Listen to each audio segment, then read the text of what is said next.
İnnel Hüseyin misbahul huda və səfinətün nəca. Allah da öz ərşini bu cümlə ilə bəzir. Həqiqətən Hüseyin hidayət çırağı və nicat gəmisidir.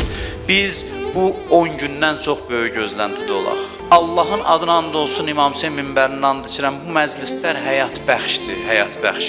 Bu məclisdə insan mümkündür ki, bu adamlardan bir qismi yenidən doğulsun, dünyaya gəlsin.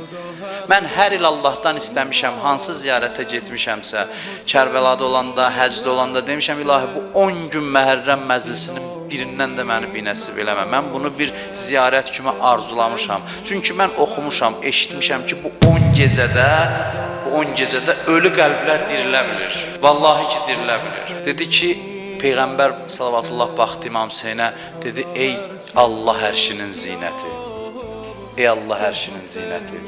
Dedi ki, ya Rasulallah, siz qala-qala mən Allah ərşinin zinətiyəm.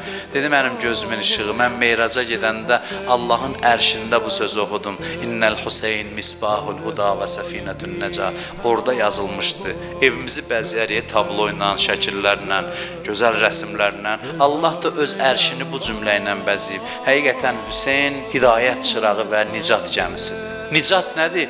Ölüləri dirildən, qərq olmaqda olan insanı dirildən, ona həyat bəxş eləyəndir.